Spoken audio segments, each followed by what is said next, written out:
warahmatullahi wabarakatuh. Kami dari kelompok 2. Saya Muhammad Anif Anwar. Saya Tessa Lustianti. Saya Giavan Kardasra. Saya Nabila Rosalina. Saya Imam Afi.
Semesta.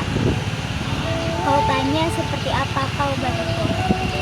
Kemudian kutatap lautan seluas mata memandang.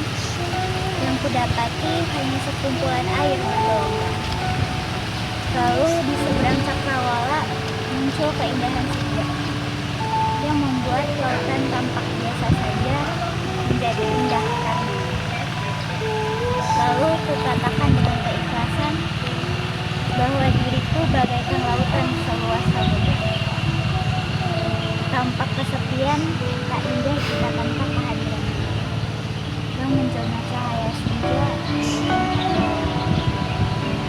melukiskan keindahan semesta yang tiada ujung.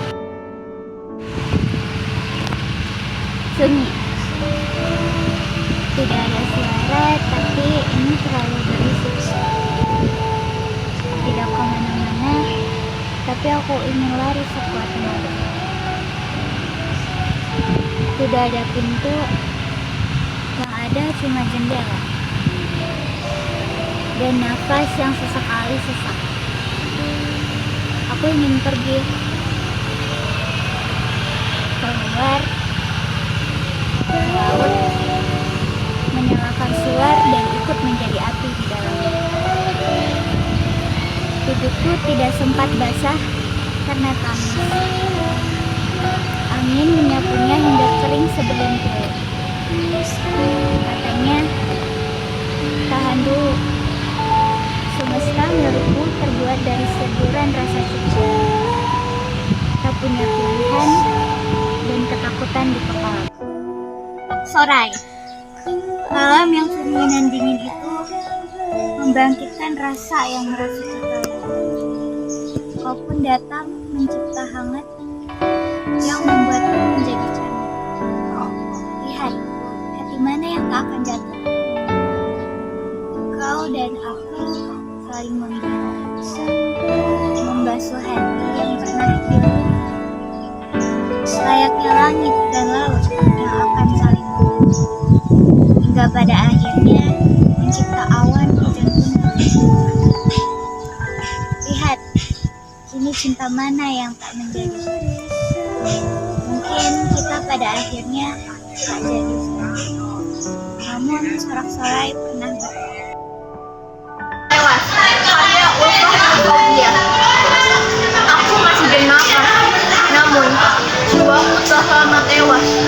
kebahagiaan yang cukup ringkas.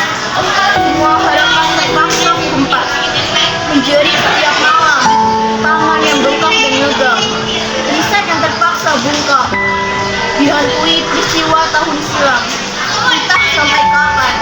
Aku sudah lelah berjalan, memikul ribuan beban, mau heran tetapi aku bercengkrama dengan langit. Aku bercengkrama dengan langit, membicarakan tentang keindahannya. Aku hanya mengamati dan mendengarkan, karena aku sadar langit tak seindah langit itu.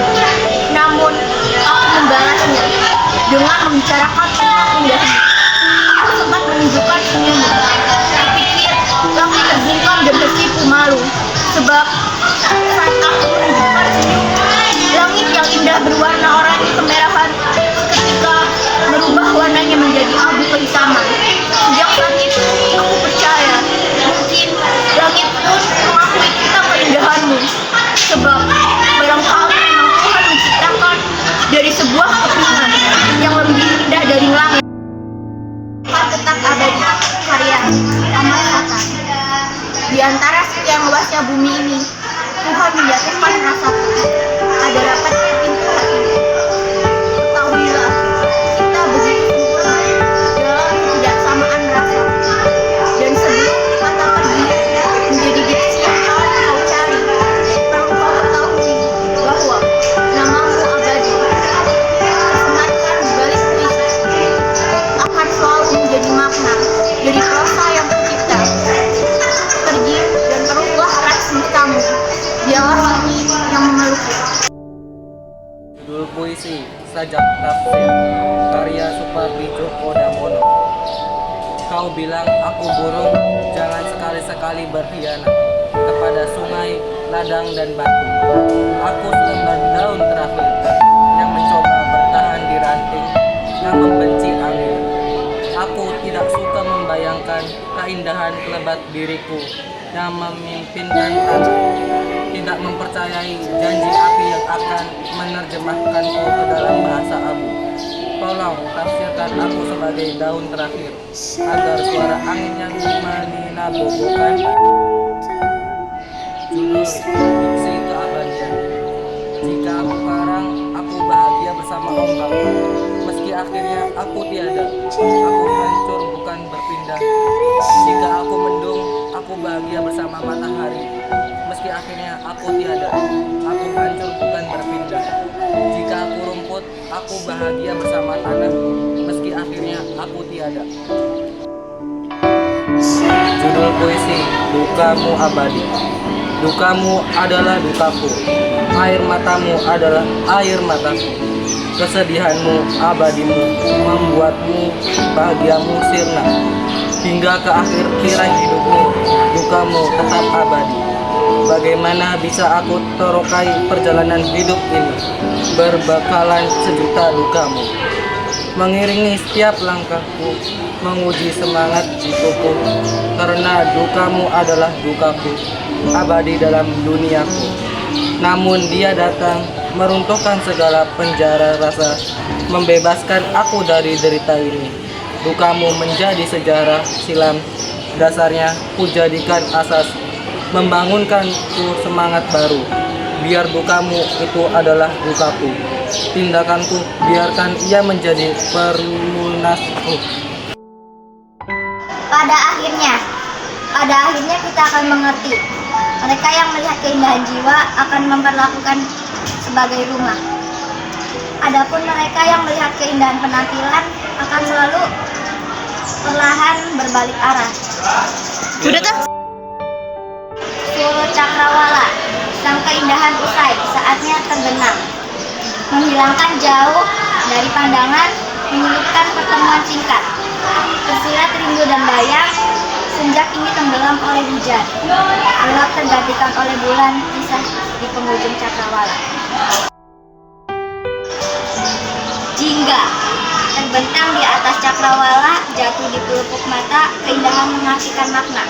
Sekejap lekas berlalu, tak sampai kurangku ataupun menahannya lebih lama. Bilangnya pasti berganti, dengan janjinya ia pasti akan kembali. Ini malam. bersandar di bawah cakrawala di antara gelap malam, tergantikan oleh bulan dan bintang, menghiasi suasana keindahan dan juga ruang angan-angan. Terlintas dalam benak pikiran, berpijak sekedar debu kecil seperti bintang. Ataukah seperti bulan yang menerangi semesta, jarak impian bagai langit dan tanah, makna kisah terdalam akan kehidupan. Di dalam sunyi kudengar suara tetap jantung, lantunan harpa diam yang tenang, merasuk jiwa lara yang mendalam, mendera rasa. Di dunia yang serba terhubung media sosial yang merajalela, keheningan seakan tak lagi berharga, terhanyut dalam keramaian dunia maya. Namun, dalam sepi malam gelap, ku temukan suatu ketenangan hati berupa alam indah dan menenangkan membawa kedamaian pada diri. Janganlah terlena dengan kecanggihan kita, masih butuh waktu untuk merenung.